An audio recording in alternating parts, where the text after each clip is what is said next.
deep inside the piney woods of Northeast Texas. You are listening to Talk of the Night. And now, your host, Paranormal Phil. Good evening, good morning, wherever you may be around the world. I am Paranormal Phil. This is Talk of the Night. Tonight's live, which was supposed to be with my guest, Phil Pressler, as we talked about, is browser-based.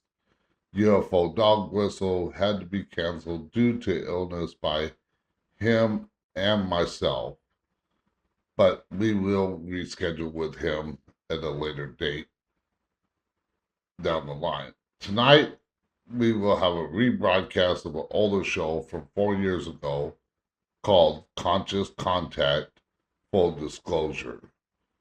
So hopefully you enjoyed tonight's episode, and we will return on Friday night. So here's tonight's rebroadcast. Chris Rupert is an experienced filmmaker and graphic designer whose unique storytelling and editing style truly brings Conscious Contact, Full Disclosure to life, leaving audience gobsmacked and wanting more. Tyler Transu, and I hope I pronounced that right, is an experienced filmmaker whose keen eye for cinematography and engaging personality allows the cast of Conscious Contact, Full Disclosure to shine their brightest while sharing their powerful stories with the world. So please welcome to my guests, Tyler and Chris, to the show. Yay!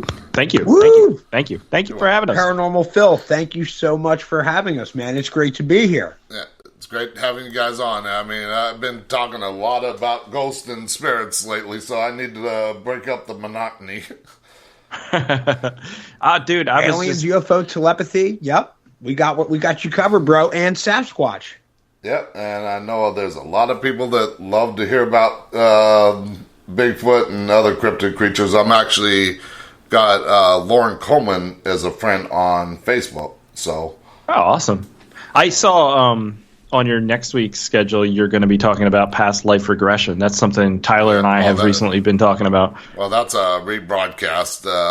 Oh, okay. Yeah, I'm taking next week off. I got some things to take care of, so it's an old show from November of 2018.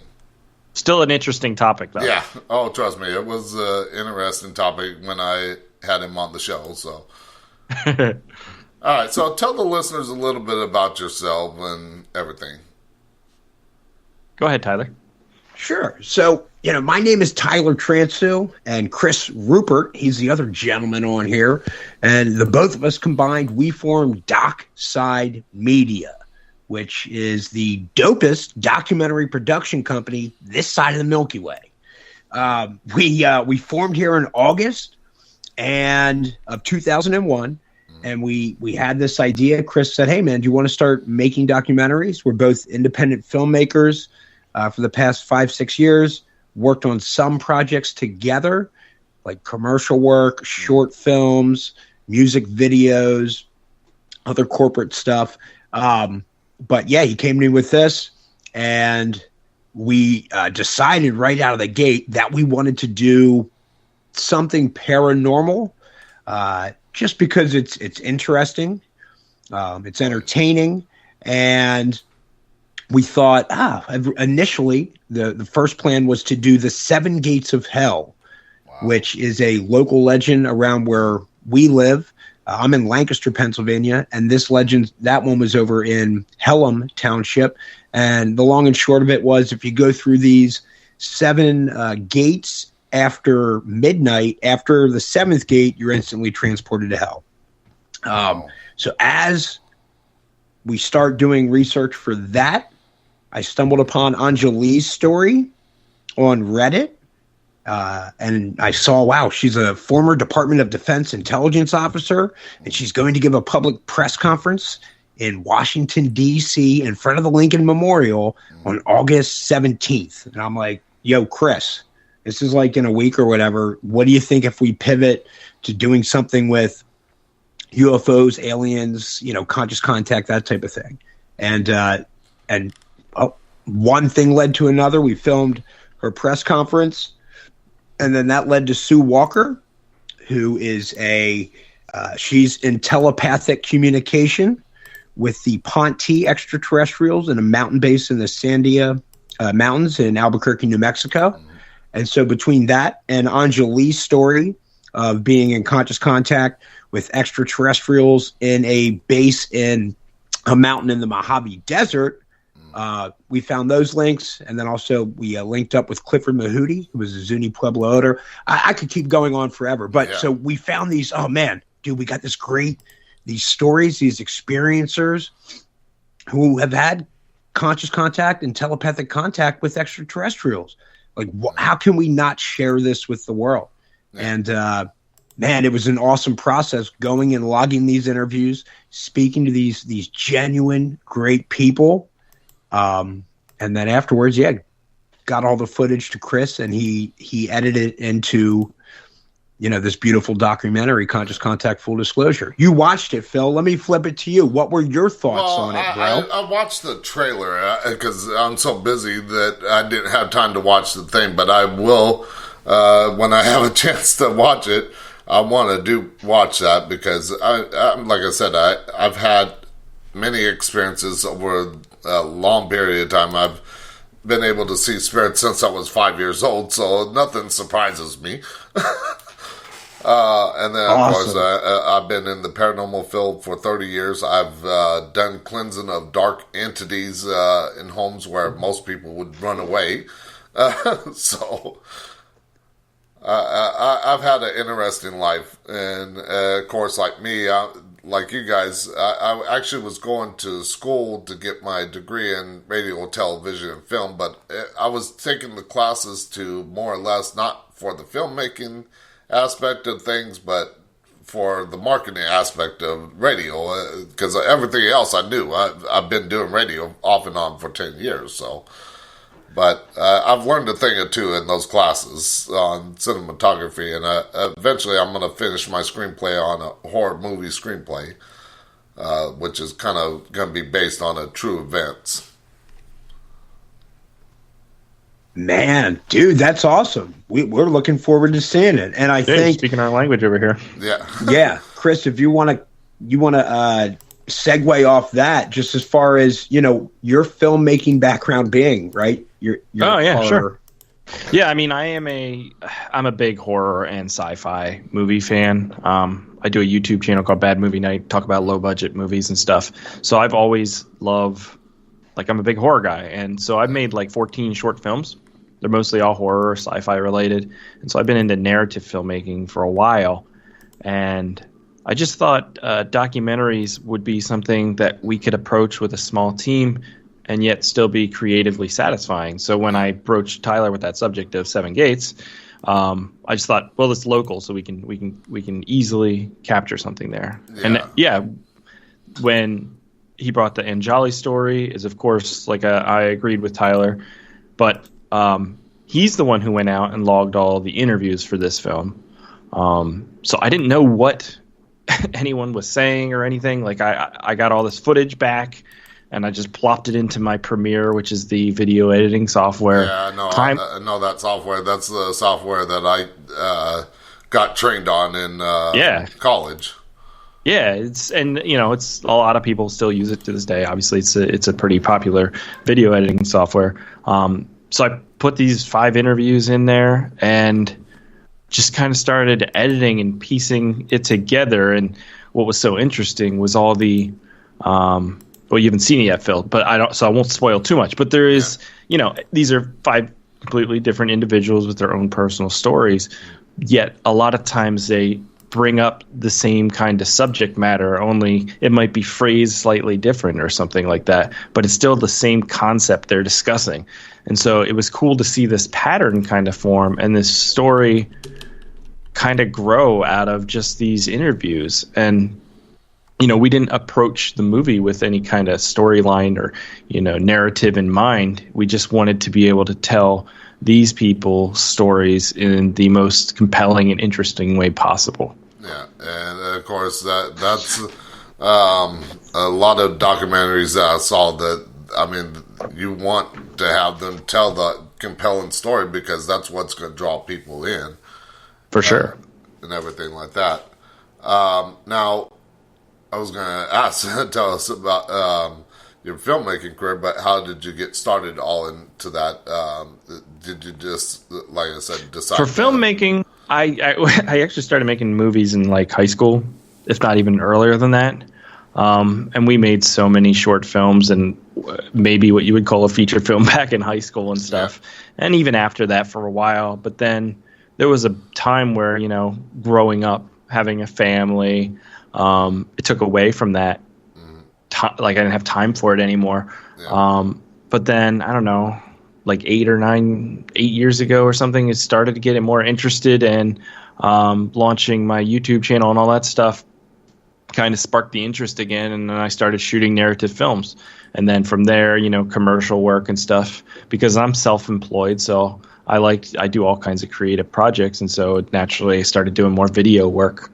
And that's kind of how I got started involved in all this documentary stuff.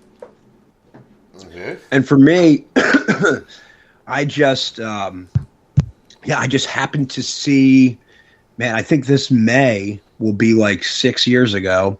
For whatever reason, some movie trailer came across the TV, you know, during a commercial break.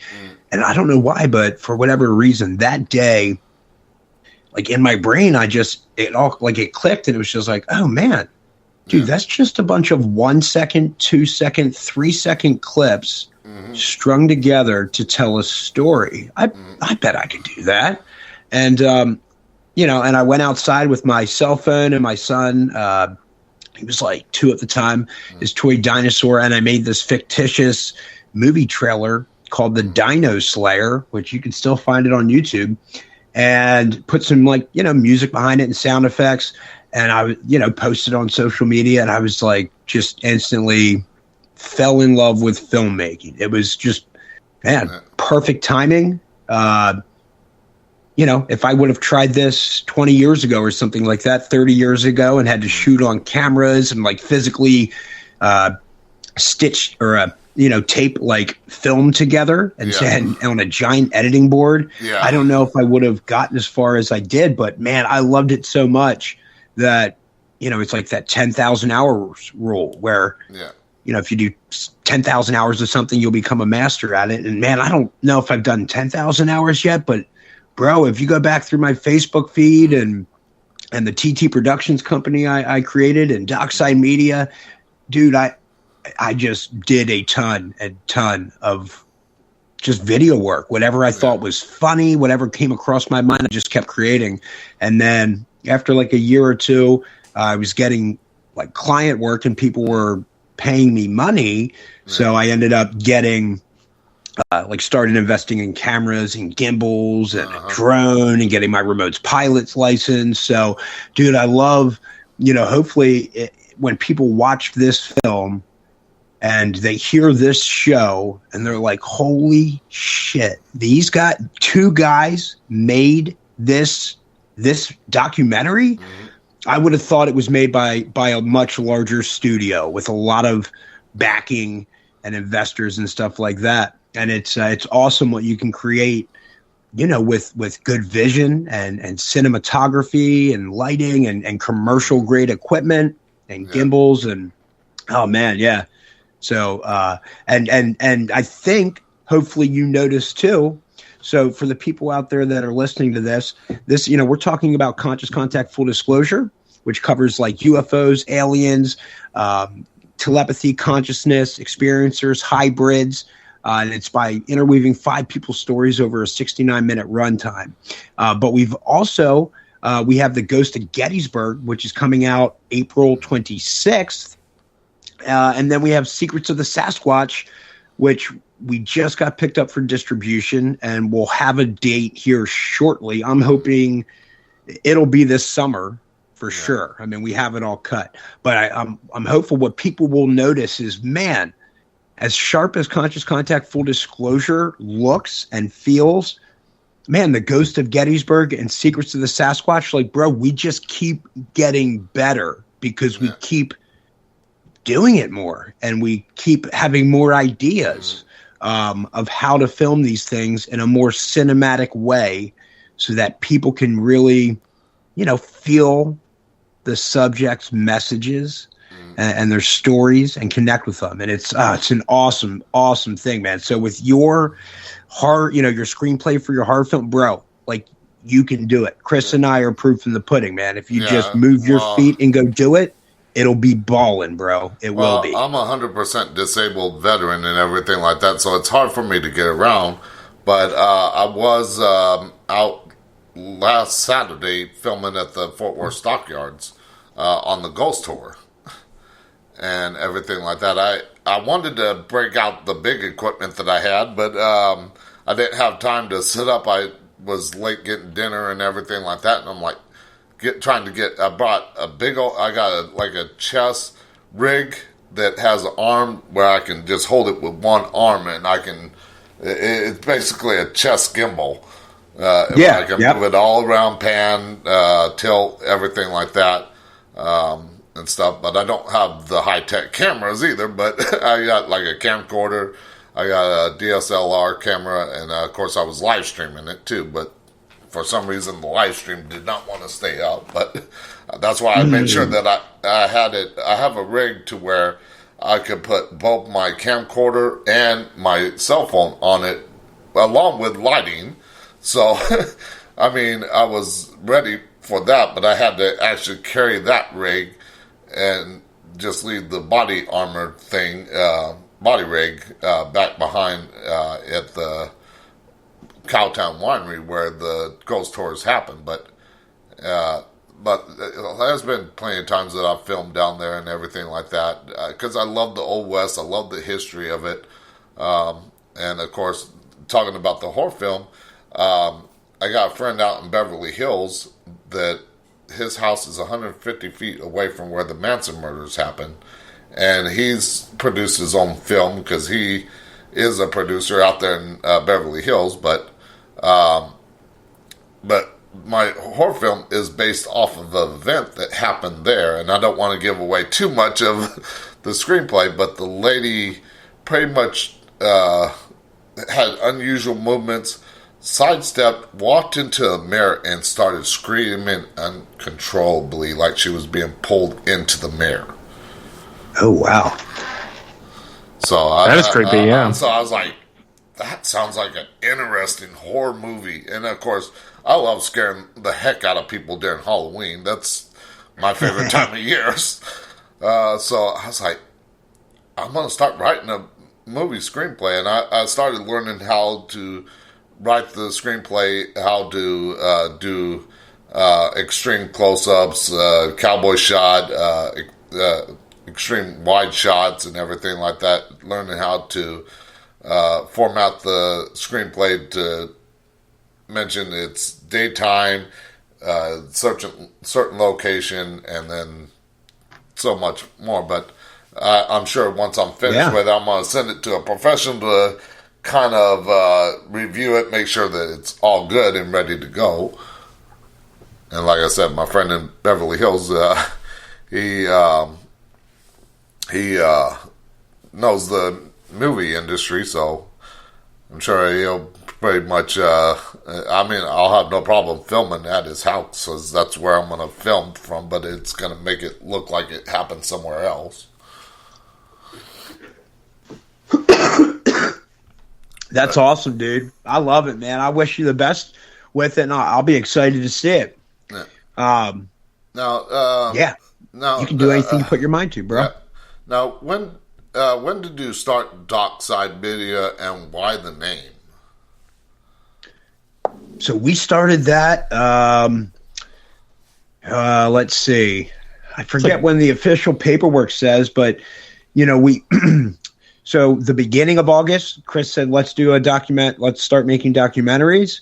August 16th, the day before, I went down and filmed Anjali's press conference to use in the documentary. And this is 2021, so last year. 2021, yes. Yeah. So August 16th, 2021, I'm like, Chris, we got to, here's some names. We need a page because I want to be posting stuff as I'm down there so we can start building a brand. And so we had... the initial name was Dockside Productions, and when we went to LLC it, It was already taken in Pennsylvania, I believe. So we switched to Dockside Media. It was kind of like a playoff, like the Dark Side. Yeah. And we went with like the Doc Side because docs were making documentaries. And, doc is short for documentary. So that's how we came up with Dockside Media. And, we LLC'd it. And we've got, 3 documentaries picked up for distribution since then. Here we are in April. So that's 8 months, and we've got a 4th one in 6 plain months sight, the intelligence community and UFOs. That one, we have one more interview to film for that.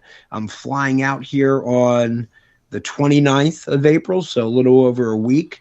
And I'm meeting with Rick Doty, or Richard Doty, if you're familiar with him. He's the former Air Force,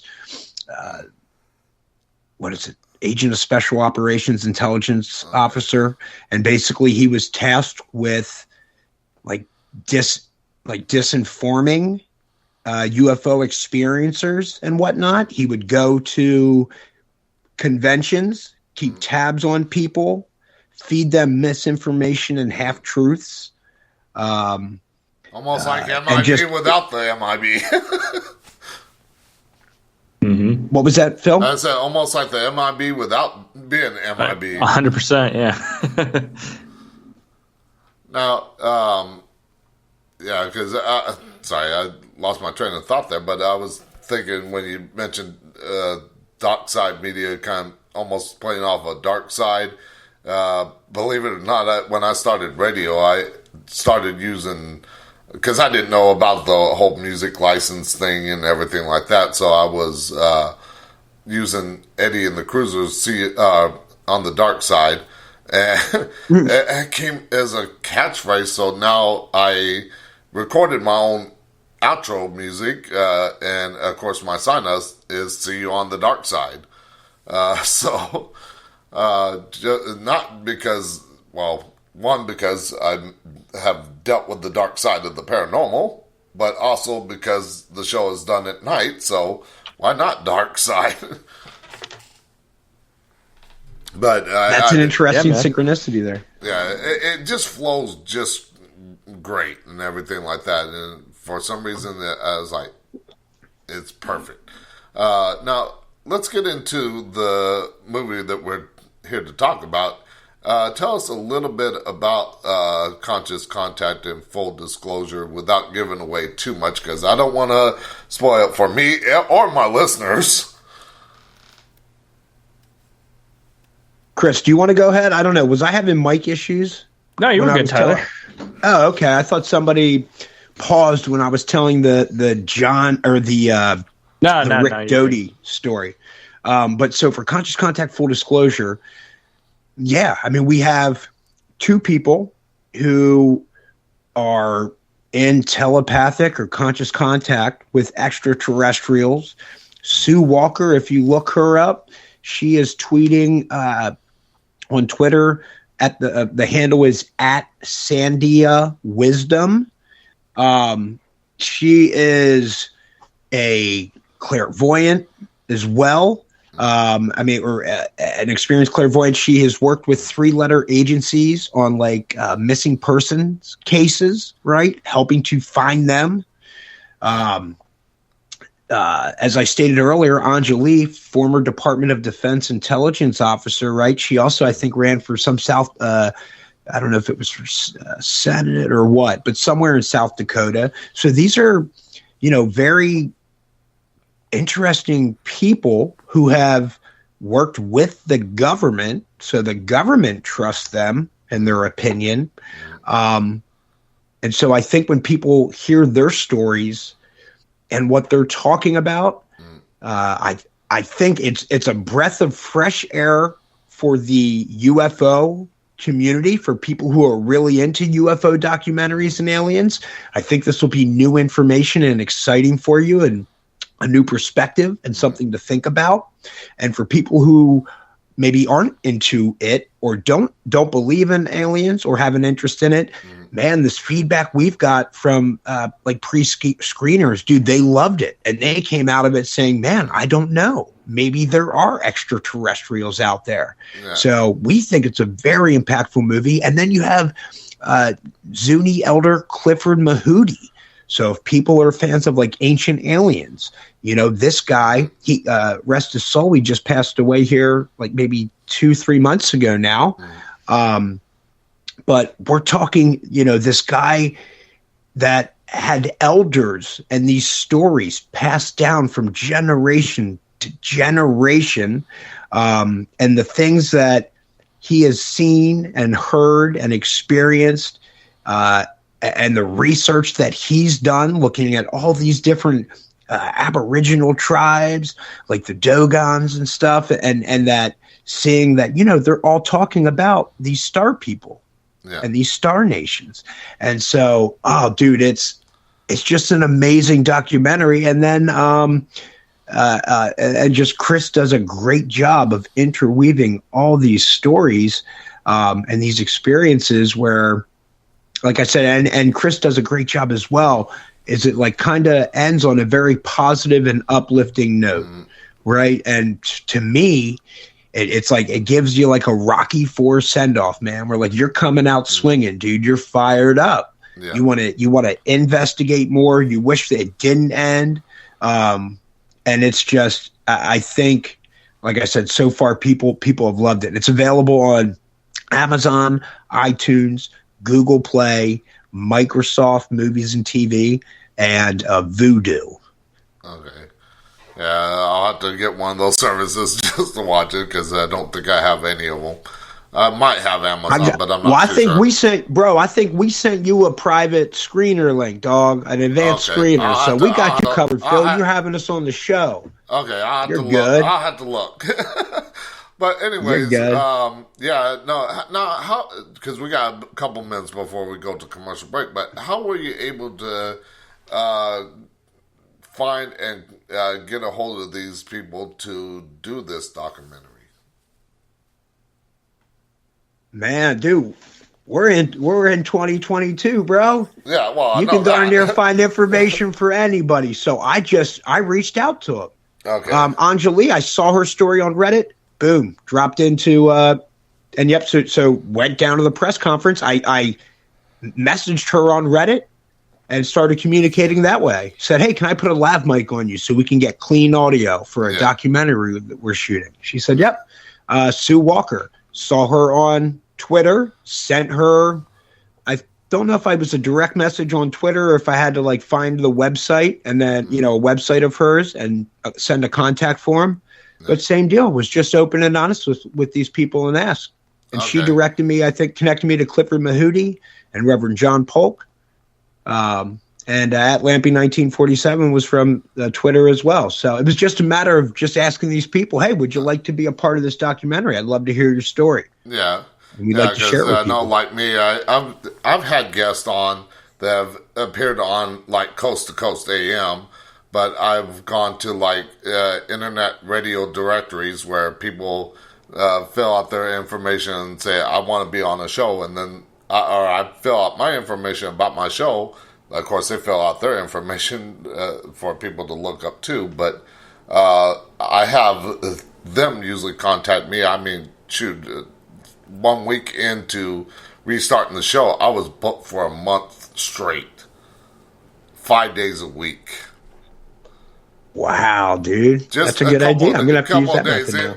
A couple days in, and I was already booked for a month for a guest. So, I mean, I'm doing something right. Yeah, definitely, man. Definitely keep it up. Absolutely, man. You should be proud of yourself. It's a big accomplishment. And we get that question a lot, like, how did you reach out or how did you get a hold of these people and stuff? And honestly, it's just like, we just find them on social media and we shoot them a message. Yeah, no, there are some people that I want to get on, but I know I got to grow my audience a little more before I can try and contact them. One of them I know is going to be a pain in the butt trying to get a hold of because from what I understand, he doesn't like to do interviews or anything like that. And that is Dan Aykroyd. I want to pick his brain on the paranormal. Yeah, he was on Joe Rogan. I tried to reach out to him too. But dude, worst thing they can do is say no or not get back to you. So you might as well try. You might as well. Yeah.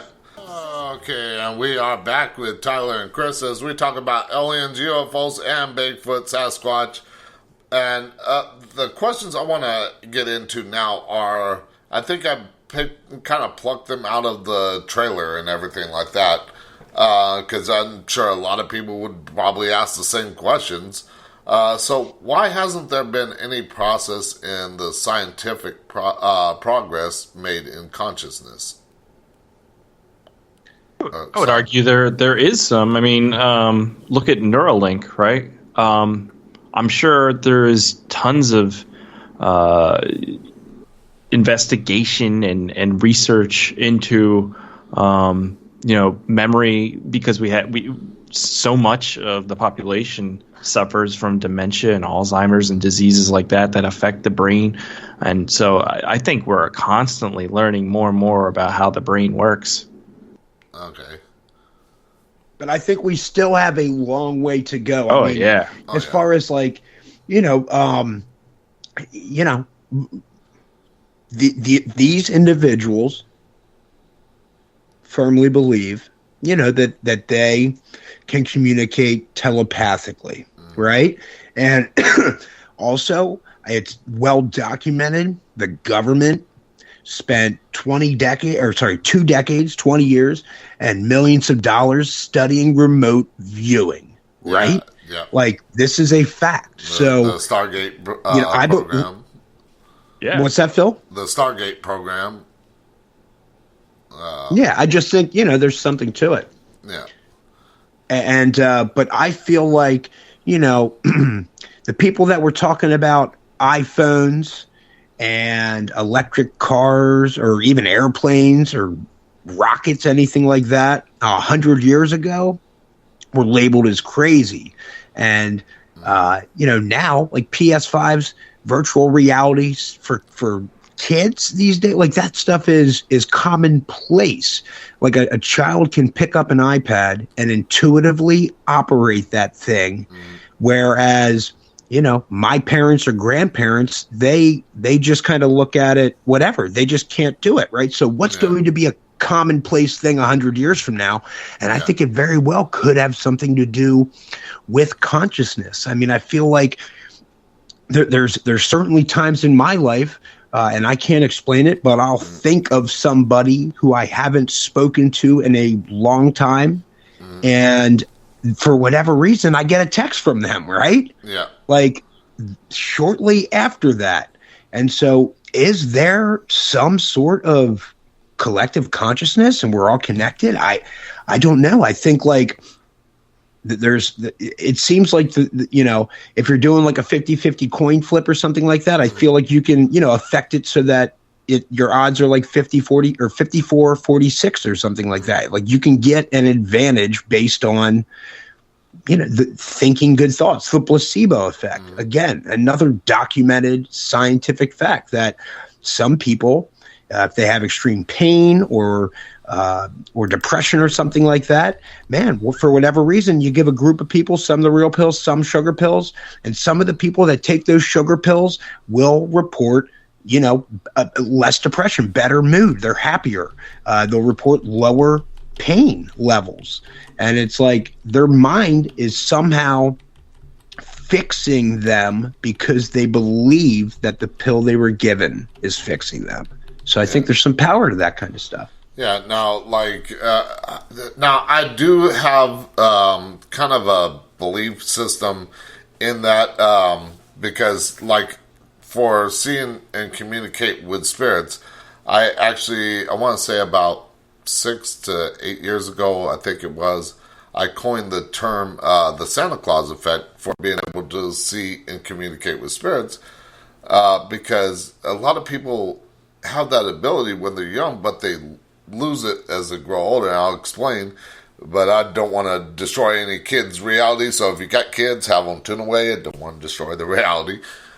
There you go. But the way I describe it is that when we're young, we're told Santa Claus is real, and as we grow older, we find out or we're told that he's not real. Well, same thing with being able to see the spirit world and communicate with them. When we're young, our minds are not corrupted by the everyday world, and as we grow older, a lot of people, not me, but luckily because my mom validated my experience, but a lot of people are told that it's not real, it's just our imagination.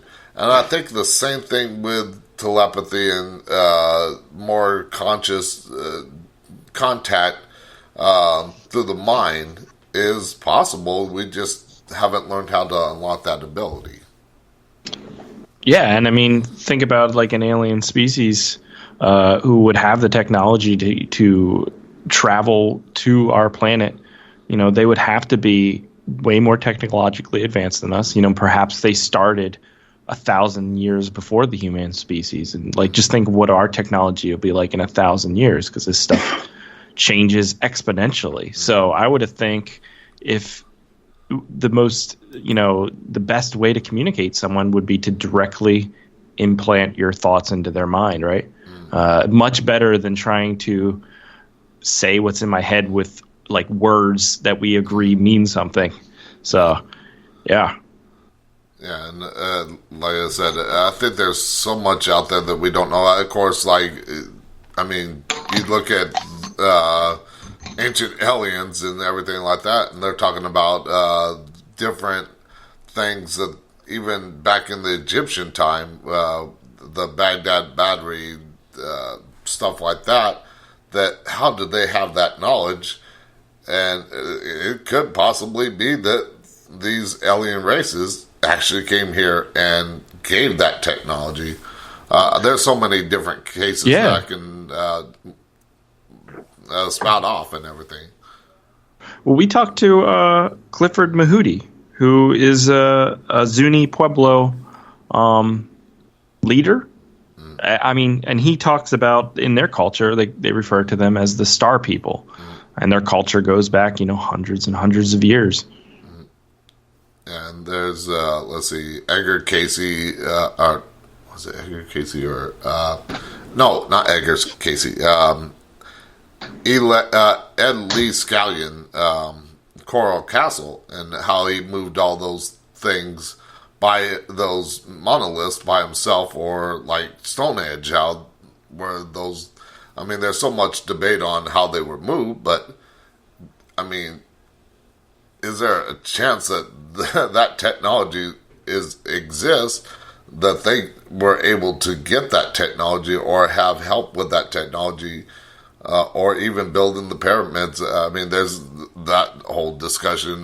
Was it alien race or was it men that band together to build it? I mean, but you look at the alignments with the stars, how did they know all that and everything so much like that? For sure, yeah. Now a lot of people are more aware of their surroundings these days, but is it reserved to our corner? Do you think it's reserved to just our corner of the universe, to each individual, or linked all across the cosmos, different universes, different galaxies, and everything like that? Yeah, I mean, I think that Tyler, go ahead and speak on that. I was going to say, because that's, you wrote those lines, and yeah, how did you speak on that? Sorry. Yeah. Well, I just think the odds, man. I've always believed since I was little. Like I don't know. I would never say 1,000,000% yes. There are aliens, but I'm like, dude, I feel like the odds have to be in that favor. I mean, bro, you think just how far we've come in 100, 200 years. Like, we are a curious species, man. We kept building magnifying glasses, right? And microscopes until we got so small we could identify, okay, wow, matter, everything is made up of atoms, dog, atoms. Oh, shit. And there's electrons and protons and neutrons. It's like, wait, what? Dude, so the fact that we get to there as a human species, then we make, the LHC, like in CERN, and we can get these mile-long tubes to shoot electrons at each other. Yeah. And we smash them and eventually confirm this Higgs boson particle, right? That had been speculated for I don't know how many years. But it's like, holy shit, dude. Like, yeah, if we and we're talking about a universe that is like ever expanding and it's billions of light years across. And we are just now sending probes to Mars, right? And we're just now putting up the James Webb telescope that's going to allow us to see further into our past, right? Or into the universe's past, because it takes the light that long to travel to the lens of that telescope. Like, dude, if any, and we're finding like microbes or bacteria, whatever, on different, on Mars and stuff. It's like, oh, dude, and that's just in our tiny little place in the universe. How, like, I feel like probably the odds are in the favor of like, oh, dude, not only are we not alone, but dude, the universe is teeming with life, tons. And what do we do when we discover, say, like an uncontacted tribe in the Amazon or something? Bro, we don't want to make their society collapse. We leave them be and we study them from afar. And somewhere in that tribe, one of those tribesmen or tribeswomen is like, yo, dude, I feel like I see a drone or a plane or something. And they're telling people, yo, there's more to our world than what we believe. Yeah. And they're like, nah, man. Drink some more ayahuasca. This is it, bro. This is all there is. And so, like, yeah, I would not be shocked if extraterrestrials are monitoring, if we're in some sort of zoo, if we are some sort of hybrids, right? Yeah. No, I do believe we could be possibly star childs and everything like that. Because, I mean, you look at the history, you look at mythological things like that could have possibly been real, that was possibly an alien civilization at one time, Atlantis, and who knows what happened to that.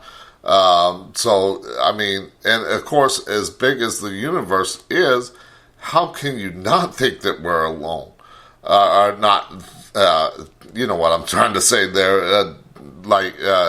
How can you not think that we're the only people here in this universe, that there's got to be something else out there?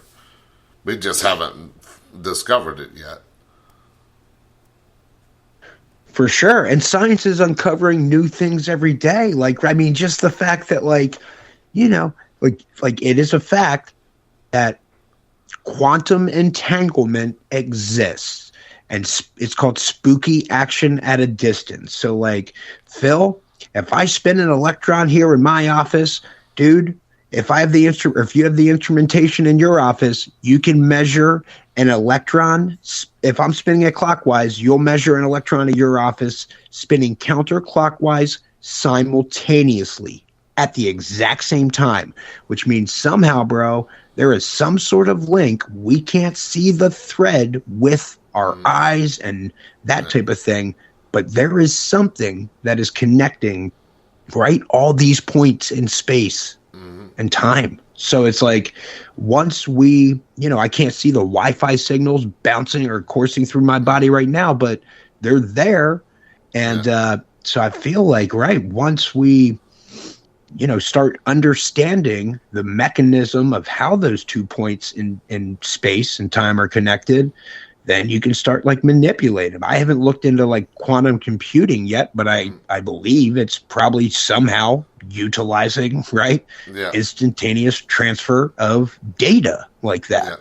Yeah. Well, there is another person that I could probably get that answer from, but I still got to contact him, and that is Dr. Michio Kaku. Oh, yeah. So I'm sure he could probably answer a question like that. Right.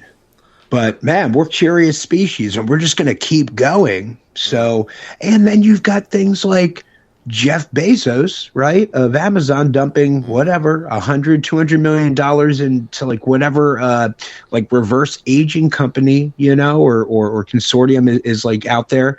And it's like, oh, dude, I don't know. Like, starfish, they've been able to regenerate their arms and stuff and limbs for like thousands of years or hundreds of thousands. I don't know how long they've been around, but like, dude, there's species that can do these types of things. So yeah, is it only a matter of time until, our life expectancy is 200, 300, 400 years? You know what I mean? Yeah. Like, who knows? Yeah, and there's a lot that we're just barely scraping the surface of. I mean, talking about the government and everything like that, I mean, I think it was, let's see, when was it? When was this story published? I pulled up the story. I'm just trying to figure out when it was published. Okay, it was published last year. But it was on the Roswell crash. I mean, look at when that happened, 1947. Look at how we were being told, oh, it's just a weather balloon or swamp gas or something like that. And now they're the Pentagon admits testing the wreckage from the UFO crashes. And I think they finally, with the Freedom of Information Act, finally disclosed that it was a crashed UFO at Roswell. Yeah, we actually just interviewed Tom Carey, who himself interviewed, I think it was somewhere around 600. Actually, Tyler, how many people was it? Do you remember? Oh, you were cutting out there a little bit, but 600 first-hand and second-hand witnesses to Roswell. Well, yeah. So he has so much interesting stuff to talk about with that. And you're right. I did see they released that 1,500, I think it was 1,500-page document, and it talks about like radiation burns that some people had, unexplained pregnancies, just a bunch of things that, you've heard in this field for years, but it seems like it's all validated now since that document came out. Oh yeah, and of course, with the Navy pilots having the encounters with UFO, and they couldn't hide that anymore. And I don't know how much longer it's going to be before they can't hide it anymore. I'm sure that they're just giving us little breadcrumbs here and there, but I mean, just think. I forget when it was. Forget what year, but look at just in our recent past, basically, when Orson Welles did War of the Worlds, and it was on radio, and everybody freaked out. Nowadays, if we see a UFO, we're kind of intrigued by it.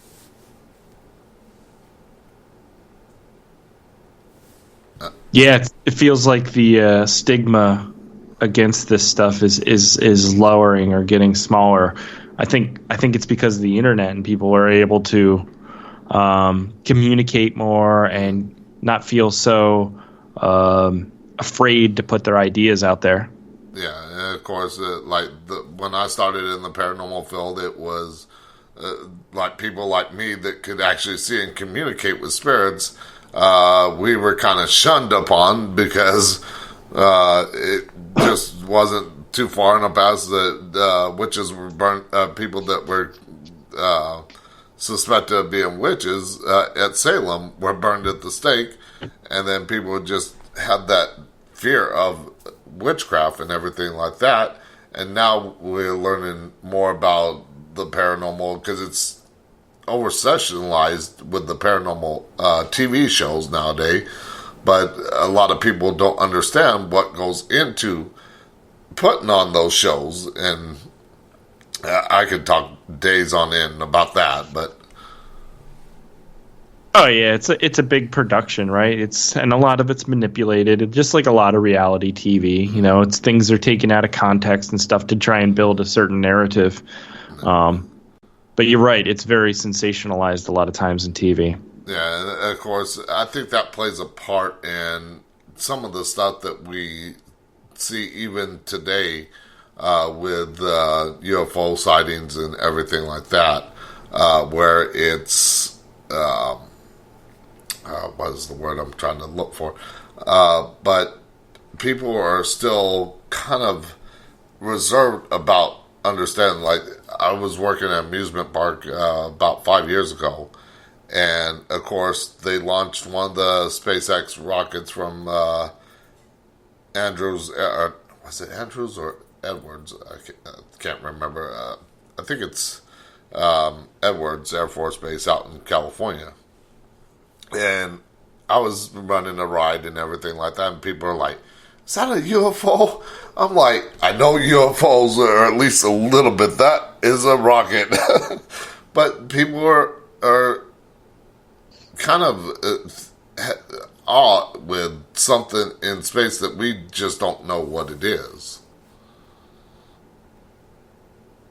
Yeah, definitely, Exactly. for sure. I had a unique experience during one of the for the Secrets of the Sasquatch documentary.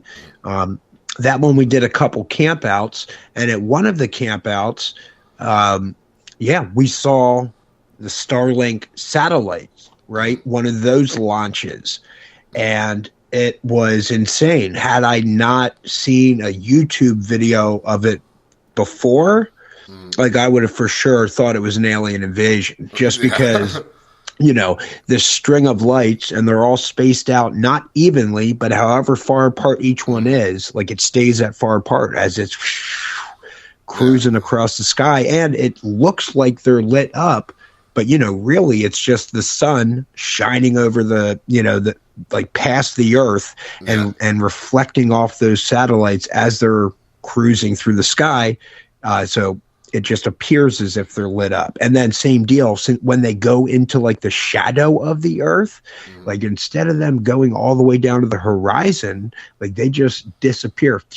Like they look like they're just going into it, like disappearing into a wormhole, like, 20, 30 degrees above the horizon. So, it's great. Like there are some man-made things that, can be explained for these sightings, but certainly I think there's enough of them. And, that these things like the Tic Tac video and, these things had leaked on like some obscure, like German, I can't remember if it was like a German, like CGI site or something, but either way, it was some weird small forum, right?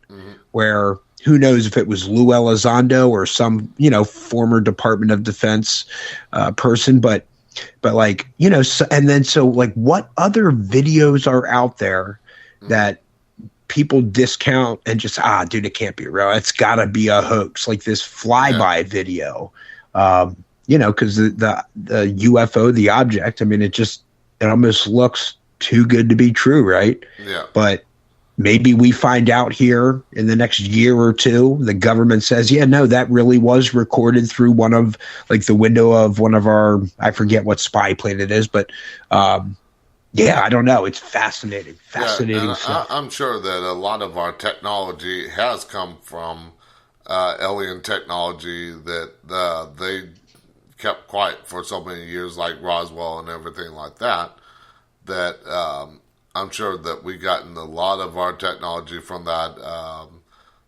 like from the space agency to cell phone technology and everything like that. Now, of course, everybody, I've talked to plenty of people about UFOs and everything like that, and not guests on the show, but people out on the street and everything.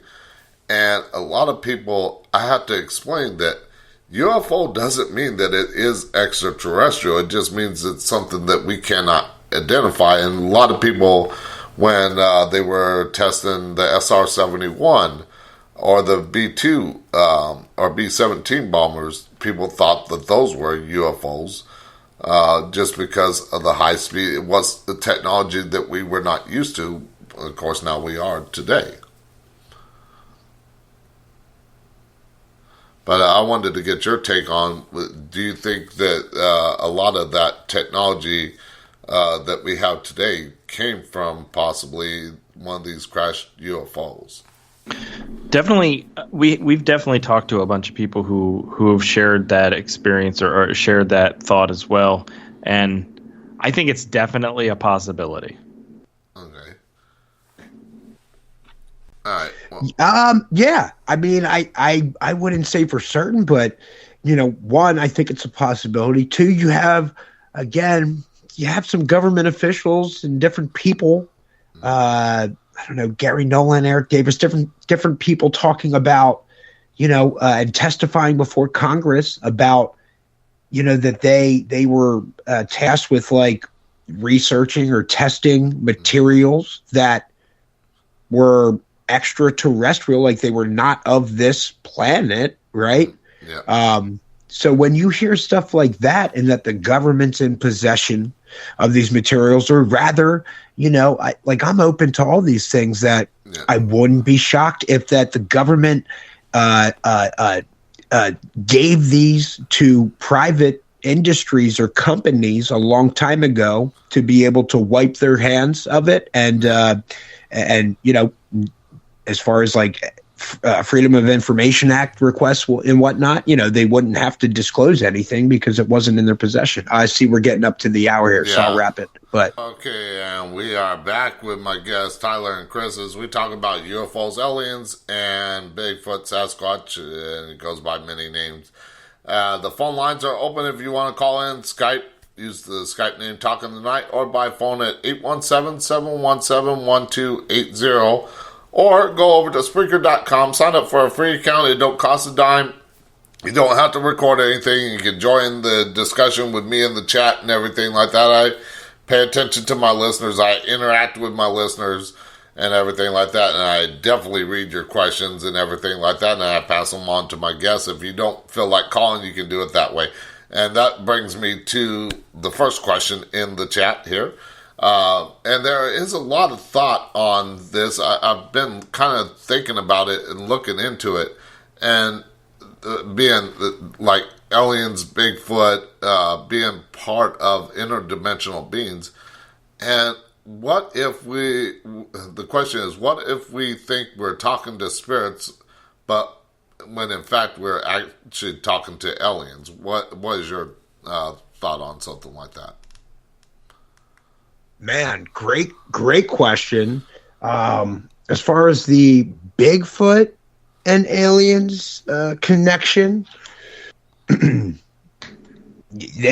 you watch Secrets of the Sasquatch, when that comes out, the cast touches on that a little bit. So I find that very interesting. And, dude, I would absolutely be I wouldn't be surprised if it is something that right, aliens and spirits are confused or mixed up.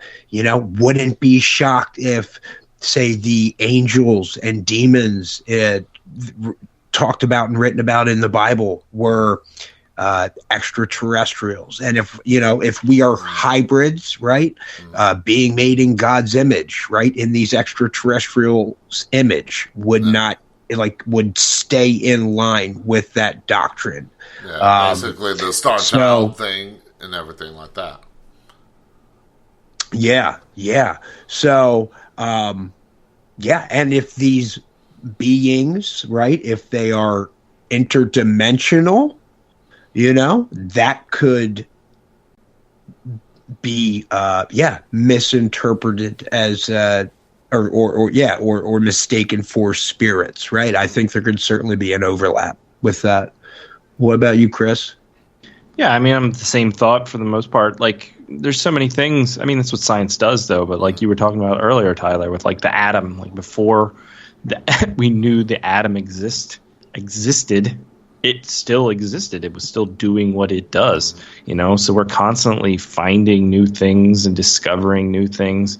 And so, we attribute something to this phenomenon because we don't have a better explanation for it. But maybe at some point technology will be advanced or something will come out that allows us to identify what this is. And it turns out, actually, it's not ghosts. It's just an alien species or something. Yeah. Like, I definitely see that as a possibility. Yeah, and of course, the reason why I brought up that question, and it's caused me a lot of thought on it, is because, I mean, you think about it, a lot of people say, well, Bigfoot or Sasquatch is the world hide-and-seek champion. You can never really find him, and we're starting to lose a lot of the cover that he has out there. I mean, there's still plenty left out there, but I mean, to say that one day, I don't know if we'll ever actually get DNA. I mean, there was a couple of guys in Georgia that stuffed a Bigfoot suit full of rotten meat and stuff like that and tried to pass it off as a Bigfoot, but I don't think anybody's, as far as I know, has never gotten any kind of DNA. And of course, before the show, we were talking about my sighting and everything like that, and the other stories that we talked about, people having rocks and stuff tossed at them. I don't think anybody wants to get close enough to one to get a DNA sample.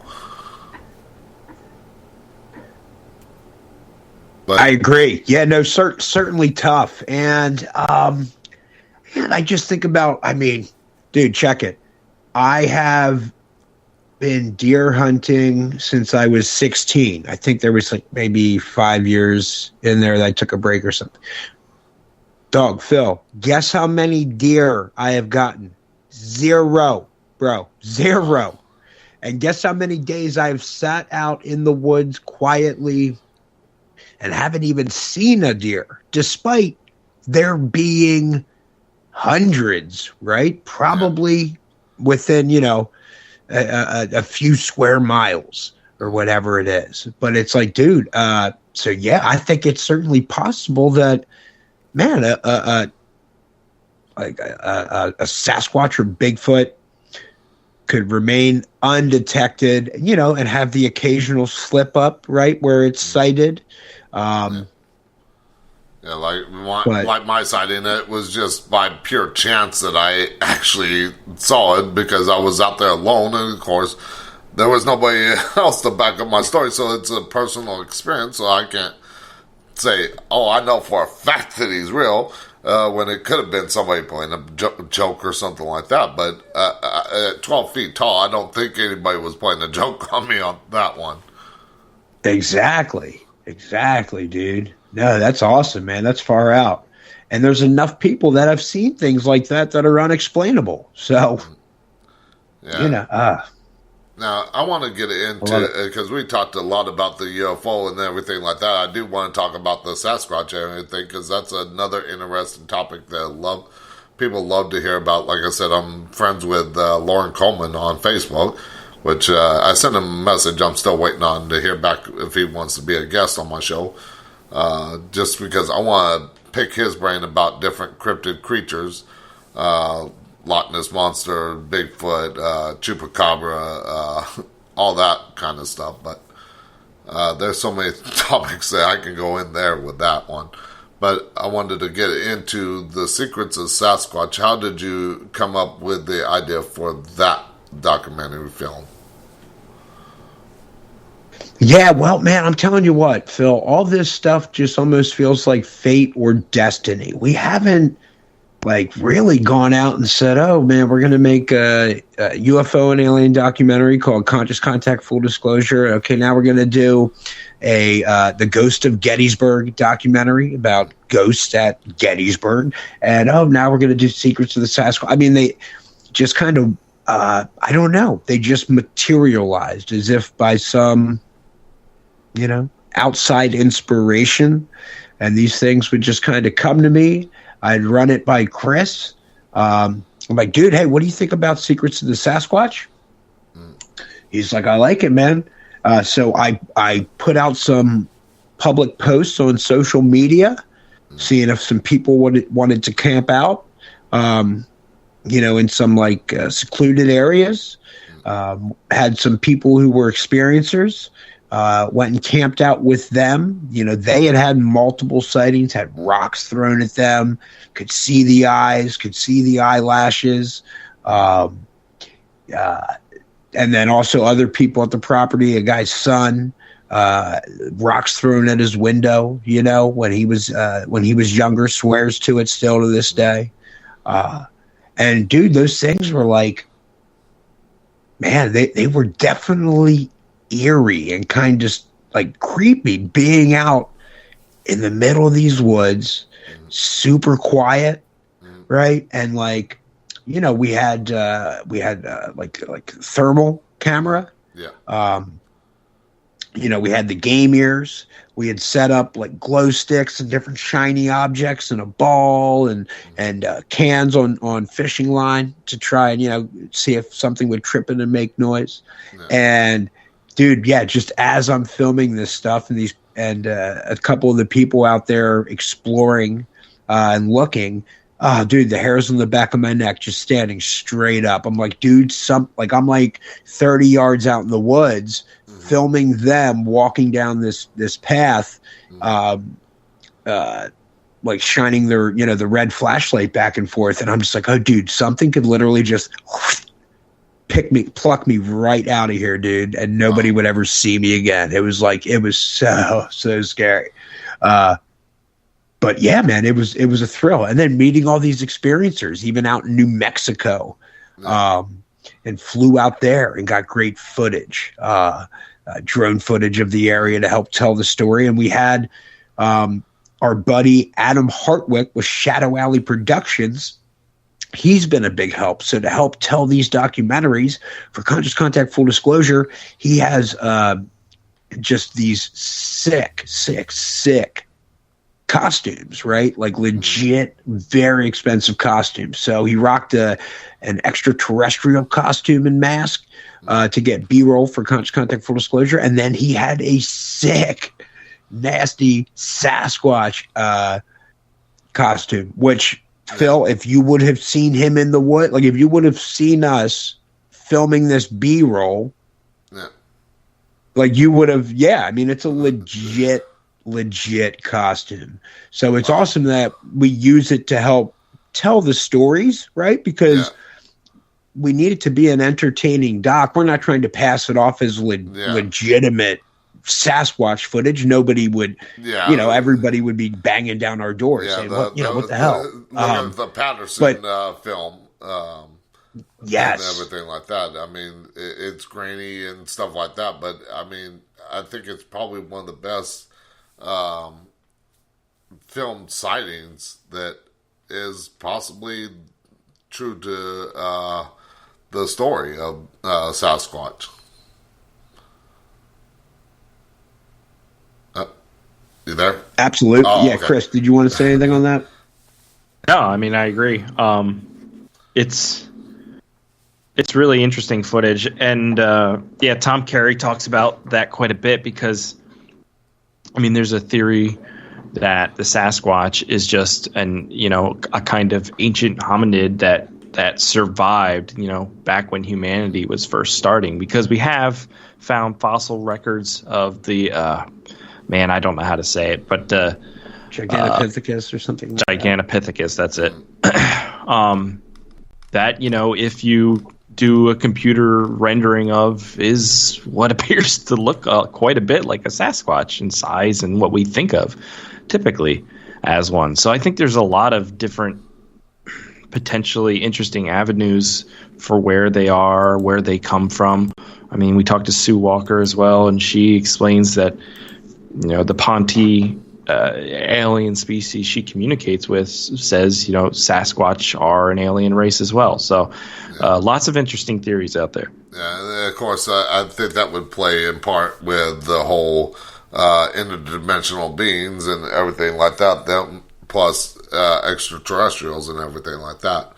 But now, in talking to any of these people that you were out there with filming, did they ever mention about the howl or the scream? The Ohio howl? Yeah. Yes, we have a few people, mostly Tom Nutter, we interviewed. He mentions a few stories he had where he heard the howl, his son heard the howl, and he recognized it because this was after the infamous, Ohio howl had been, made its way out there. So he said it's very comparable to that. Also with tree knocks, experience where he had lost his keys in the woods and had to go back and pick them up, and decided just to knock on the tree and heard the returning knock, which is something many experiencers have themselves experienced. So yeah. Now, go ahead if you got something to go on that. No. That was it. Okay, I just wanted to make sure I wasn't cutting you guys off. You're good. But no, I mean, what kind of kind of stories did the people tell about the sightings that they had or their experiences? Well, I guess we don't want to give away too much of the doc. Yeah, I don't want to. But I mean, all of them had experiences, whether it was visual sightings, smells. Right, I think there's a lot of reports of that. Yeah, bad smell. I know stuff being thrown at them. I don't want to give away any of the real good ones, but I mean, certainly, the idea of the extraterrestrials and telepathic communication with the Sasquatch. We just got some very, very interesting stories, and the stories were corroborated by others who had the same experience. And so we're like, wow, this is real. Yeah, this is really far out. And so, if people think they're going to see irrefutable video footage of a Sasquatch, I'll apologize in advance. We did not get that. Yeah, that's we would be. I think we'd be selling that to like the news company. Yeah, you have to actually be out there and get lucky. Like I said, even when I had my sighting, I wish I had the technology that we have today. But of course, by the time that you probably would be fumbling for a camera or something like that, and of course, as big as they are, you might have a little bit of trouble unless you got a good camera with a great zoom and got lucky again. Yeah, for sure. But Secrets of the Sasquatch, I mean, it is a great, compelling documentary of these. Again, these people who, whether they're experiencers, anthropologists, right? These are degreed anthropologists, have their doctorate degree. We've got like just investigators, subject matter experts. And so I think Secrets of the Sasquatch, like Conscious Contact Full Disclosure, I mean, it's for people who are into this type of content, but it has new information and a new stories and a new angle. And I think it gives people, really something to think about, which might explain the secrets of the Sasquatch and the nature of the Sasquatch. Yeah, and of course, I look forward to people watching it. There's all kinds of information out there that people can see now, but I mean, a lot has not been talked as far as I've noticed. There hasn't been that much talk about Sasquatch anymore. It's almost like you kind of, there's still, still sightings, still experience. Darn, I got the hiccups. But experiences and everything like that. Now, did these people mention the different types? And I don't want to give away anything too much, but did they mention the different types? Sasquatch, like Sasquatch goes by Bigfoot and so many other names, but did they mention about their different parts of the country? They're named different things. Like just one example, like I think it's Georgia. They're called the skunk ape. Not that specific example, but yeah, they do talk about the different names and different types. Well, and Sue mentions, a specific smaller type. Yeah, the woodbin. And some there's some other similar, stories and stuff told along those lines as well. Okay. Now, I do like asking all my guests a devil's advocate question because I love throwing my guests off curveball and everything like that, see how they respond and everything, just to give like those people that are skeptical or just like James Randi comes to mind. Like him, I swear, if Bigfoot stepped right in front of me, he'd still be like, "Oh, it's somebody in a costume." But what if a lot of these sightings are just somebody possibly being in the people that experience this are just somebody in a costume? Yeah, I mean, yeah, it's a possibility, right? You just have to look for patterns, I think, is what's important. Especially nowadays where, people are able to get their message out a lot easier. So what you have to look for are patterns. So when two people who don't know each other and are being honest and open and sincere with their stories, and sometimes similar elements pop up, that's what I find very interesting, because then you have a data point. You can start to dig down and hopefully satisfy some of more of those skeptical people who need that data to see, that there is something to this phenomenon. Yeah. And of course, go ahead. I'll let you. I was just gonna say, like, man, if I feel like if say the majority or most of these sightings are just knuckleheads in suits trying to get their jollies by playing some prank, man, I feel like we'd have a lot more people shot in Bigfoot suits. You know what I mean? Like I think the fact that, there's these brief sightings that nobody's really getting clear footage of, it just gives me more credence to that. Yeah, it's some sort of creature like anything else in the woods, man, where they're trying to stay undetected, man. Like, humans are not natural to their environment. And so, they're not going to just hang around. And if they were, there's enough knucklehead Americans or people all over the globe that, someone would be like, oh, dude, I'm dropping this, right? And I don't think there's tons of reportings of people in these suits being shot. Okay. As far as I know. Like I said, bringing up the whole, because skepticism is for me is healthy in the paranormal field, because like when I go out, or when I used to go out and do investigations, I would look at the terrestrial explanation before I said it was paranormal or extraterrestrial or something else.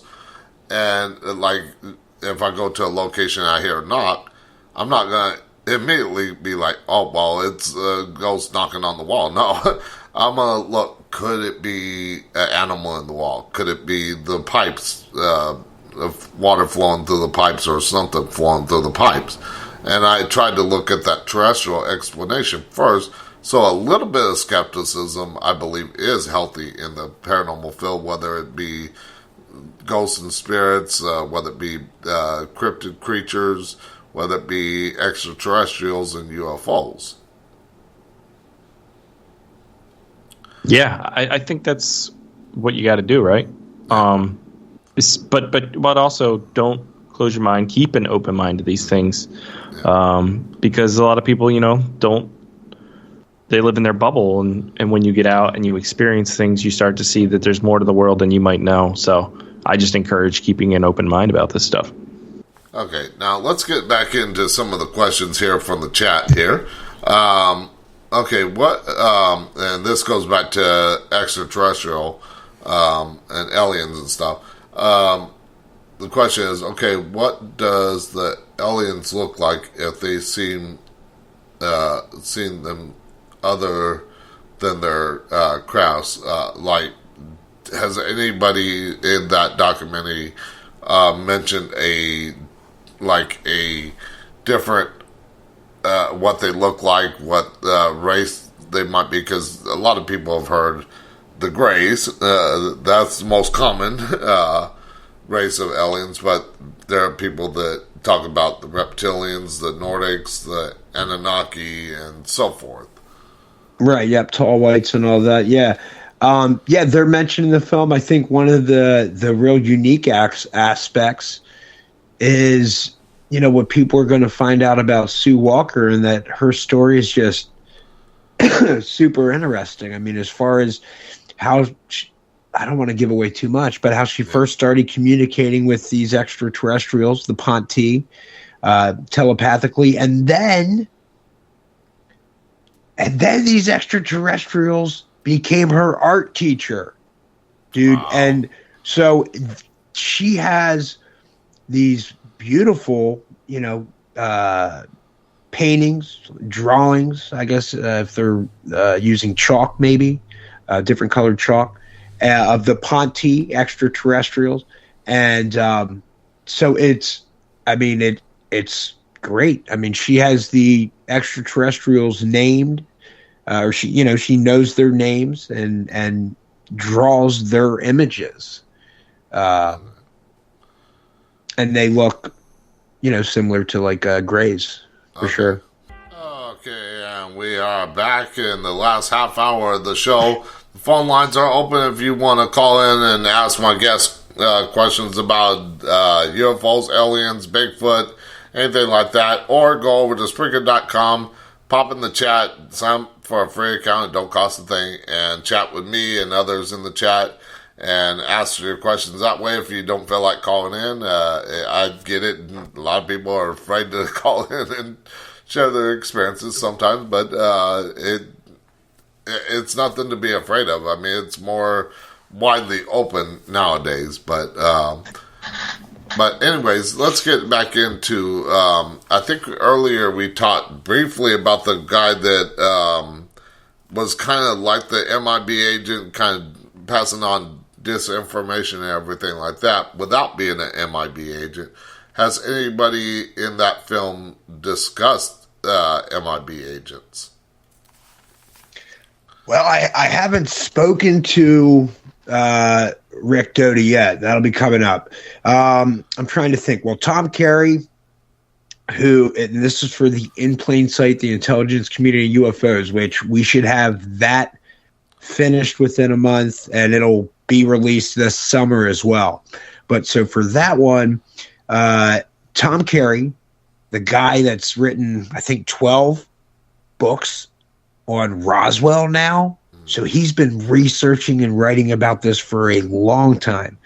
But, Tom, dude, he's saying the government showed up to these people's houses, these people that witnessed this, and said, yeah, dude, you didn't see anything. We will kill you and your family. Right? Yeah. I'm like, what? This is insane. And I mean, if this guy, he went and got first and second hand accounts from all these people, right? And if that's what he's saying, like, oh, dude, I believe him. He has no reason to make that up. I think the government, he'd have a lawsuit on his butt. I'm very, very interested. Like, oh, well, and then the other guy. One of the guys, the first people I interviewed for the In Plain Sight, the intelligence community UFOs, was John Ramirez, retired CIA officer, right? And so that guy, in that interview, was talking to me about some secret meetings that he was invited into, being told that the McMinnville UFO was real. 100% true. That's why they've never been able to officially disprove it. He's talking or he speculates that the extraterrestrial beings found at Roswell may have shared genetic code, like their DNA, was similar to the human genome. Yeah. And that aside from say a craft being found there and extraterrestrials, the fact that these are hybrids and or somehow we have the same DNA as them, that could open up a number of different avenues. Yeah. But the individuals in that, as far as being like retired, CIA, as well as this Rick Doty, who, well, I'm interested to sit down with the man and hear what he has to say.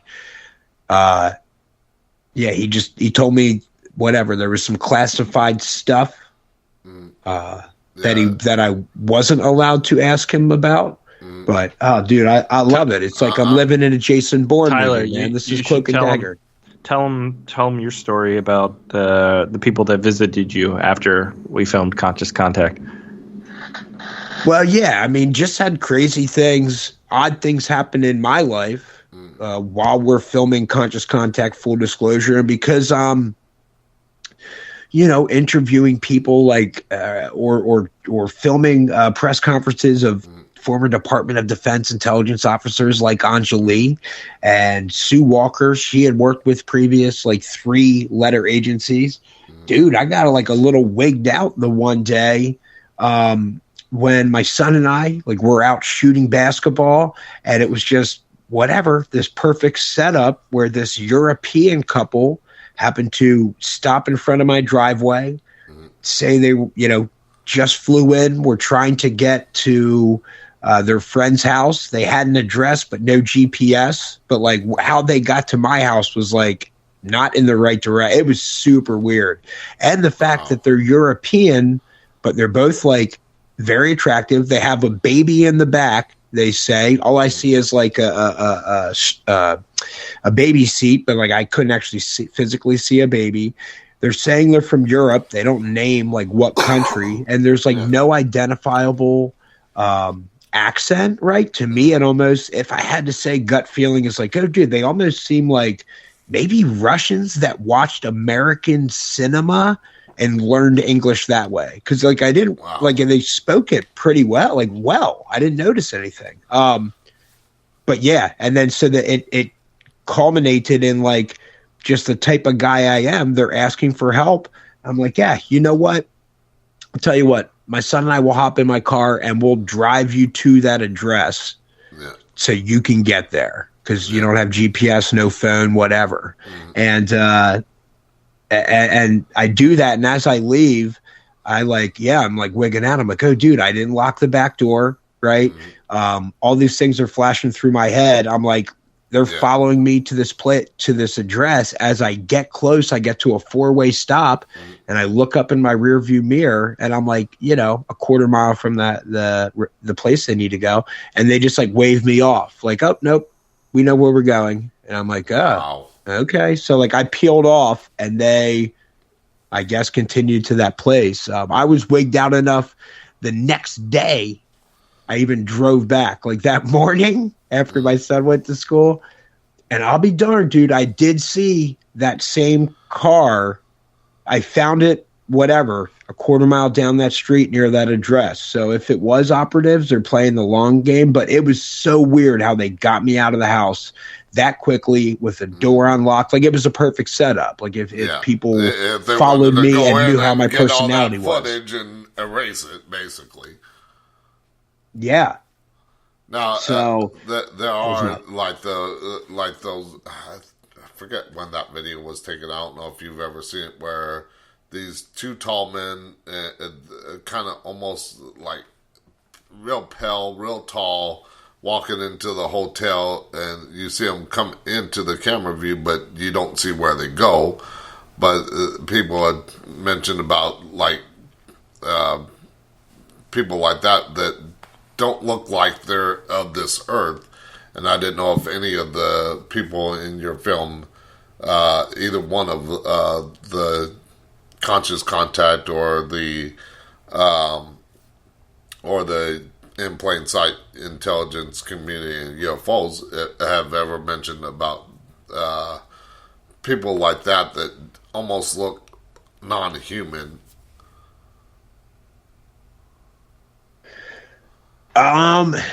They, well, certainly, right, with Conscious Contact, full disclosure, I mean, they're describing the extraterrestrial beings that they've seen and they've communicated with. Clifford Mahudi he brings up in his findings and research, he brings up hybrids in the sense that they are mixed in with, they're living among us. Okay. And they know who they are. Okay. No, I just wanted to see if anybody had ever experienced something like that, because I've heard plenty of stories like that too. So, yeah, I haven't seen anything. I mean, I did do, for due diligence sake, before I went and interviewed Sue Walker.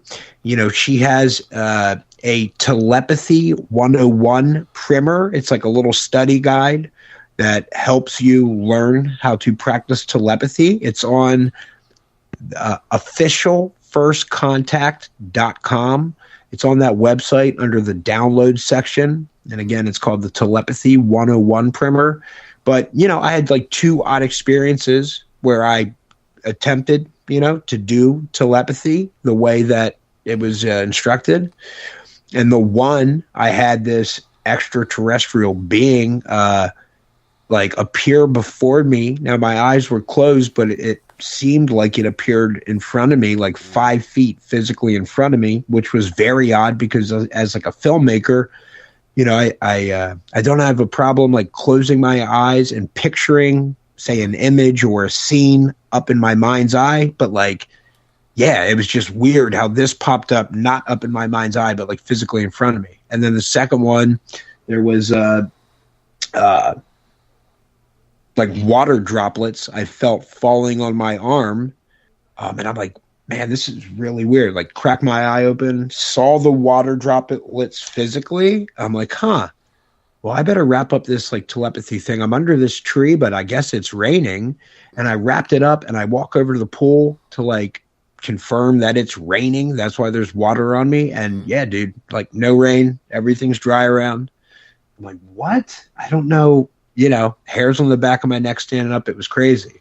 Yeah, and I think it was last week I had a guest on that talked about telepathy, and then last night I had a guest that was a psychic channeler who claimed to channel Einstein and other people and everything like that. I don't want to give away too much to my listeners if they haven't heard that show yet. Right. But it was brought up then too, as well as kind of using telepathy to contact the spirit world. And I think it's probably the same way with what these people experienced and everything. Now, have you ever thought about ever interviewing or getting in contact with people like Bob Lazar? It's possible. I we're not huge. We don't watch a ton of documentaries ourselves, which we think gives us a fresh perspective when we make them and a keen eye and something new. But having said that, I'm aware. I think there was, a Bob Lazar documentary not too long ago. I think his story's interesting. It's fascinating how, some things have come up corroborating that, he did work at Los Alamos or, in those different places, right? That he was initially, say, discredited. And dude, well, we'll see when I meet this Rick Doty fellow next week. But, I think there's enough documented cases like where we know that the government has gone out and smeared people, right? Like what was it wasn't James Webb, whatever that Webb fellow who like broke the whole thing about the CIA and the and like smuggling drugs and the Nicaragua war and all that stuff, right? Like the CIA was like smuggling cocaine and bringing it in to Gary Webb? Gary Webb, right, and starting the crack pandemic. And so like, dude, this guy was like, a journalist and reporting all this stuff. And I can't remember if he was driven to suicide, but you know what I mean? Like people went out of their way to make him look crazy. And he was telling the truth the whole time. Yeah. And of course, so is Bob Lazar telling the truth? He could be. Yeah, there's a lot of people out there that want this hush-hush and everything like that. I can put you in contact with another person of mine that I've had a guest on my show. He's on my friends list and everything like that. But he is the nephew to, and I don't know if you've ever heard of the name either. George Van Tessel. That doesn't ring a bell. Okay, he was a UFO contactee out at Giant Rock. And the nephew is Chad Meek. I had him on my show talking about Giant Rock. He made a movie about Giant Rock, the movie, and everything, talking about his late uncle. He's had experiences himself where they would have, when he was a kid, out there with his uncle and everything like that, where they would have these big, almost like festivals out in the middle of the California desert, in Landers, California, where Giant Rock is. And there was a built, and I know I mispronounce it all the time wrong, but Integron, or something like that, but where it's almost got like healing properties that the extraterrestrial beings that he came in contact with gave him that knowledge. The rejuvenation thing. Yeah, I've heard of that before. The Integratron. Yeah, I can never say it right. But I can put you in contact with him as well. Oh, cool. Yeah, we'll talk after the show. Yeah. But now, I do want to, I got another question here in the chat that I've been putting off, but just because so many things run through my mind, I could probably do a 5-hour show. I'd write down enough questions to go 5 hours. But the question has, and I don't think they ever heard this, and I don't think you all, either one of you mentioned it, but have you, when you were out there doing the secrets of the Sasquatch and talking about the sounds, did you ever, while out there, hear any of the Bigfoot screams and everything like that? I did not. I did 2 separate campouts. Did not hear any Bigfoot screams. The one out in the middle of nowhere, heard some like children talking like real late, which was like odd, out in the middle of nowhere in like 20-degree weather. The second one, we heard I don't know, it was like it wasn't a Bigfoot sound as far as I could tell. It was like, I don't know, some more of like a squeaky sound, but there was like no metal gate or anything around to make it. So that was really odd.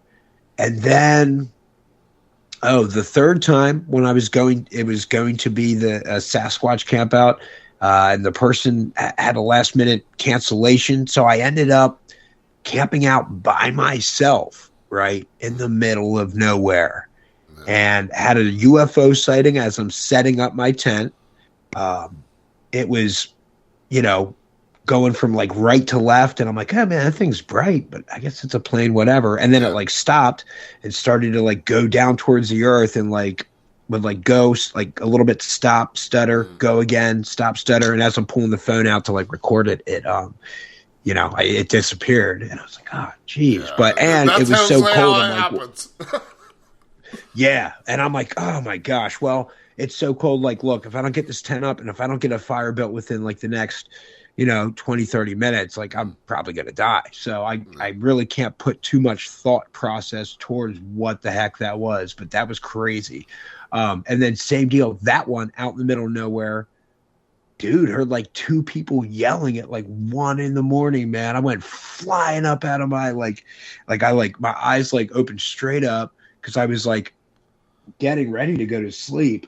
And yeah, dude, like undid my sleeping bag, undid the tent, popped out, had my knife like at the ready. I didn't see anybody, but dude, yeah, it was spooky and crazy. But so those are long stories to just weird experiences.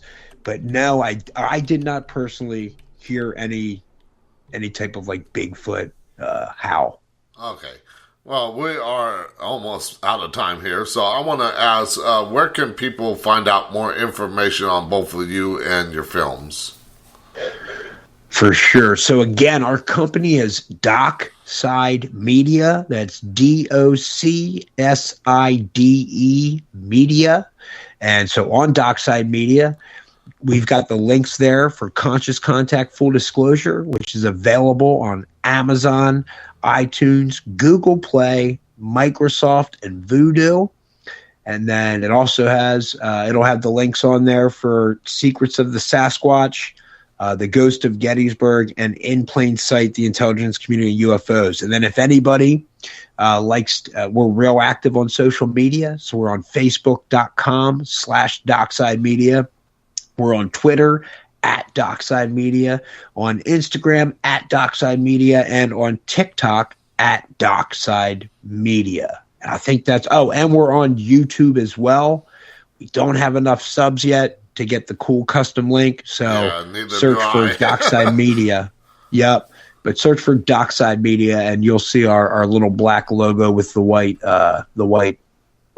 text or like label maker saying Dockside Media. Well, I'll definitely have to follow and sub and everything like that after we're done with the show and everything and talking.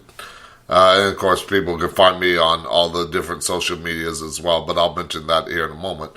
Now, how can people contact you if they have something that they might be interested in, and making a film about? If you have a new topic that you want to sure, or something, or they want to present an idea to you, we're open all the time to hearing anybody. So just find us on one of those social media platforms. Search for Dockside Media, or if you want to send us a message through our website, just go to docksidemedia.com and there's a contact form, and that'll shoot us an email, and we'll get back to you. All right. Yeah, and of course, the person in the chat here, she is going to send me some information, which I'm going to send you guys in a later email, probably tomorrow. Cool. But a mutual friend that is a UFO and ET experiencer. Awesome. So, I mean... Right on. Yep.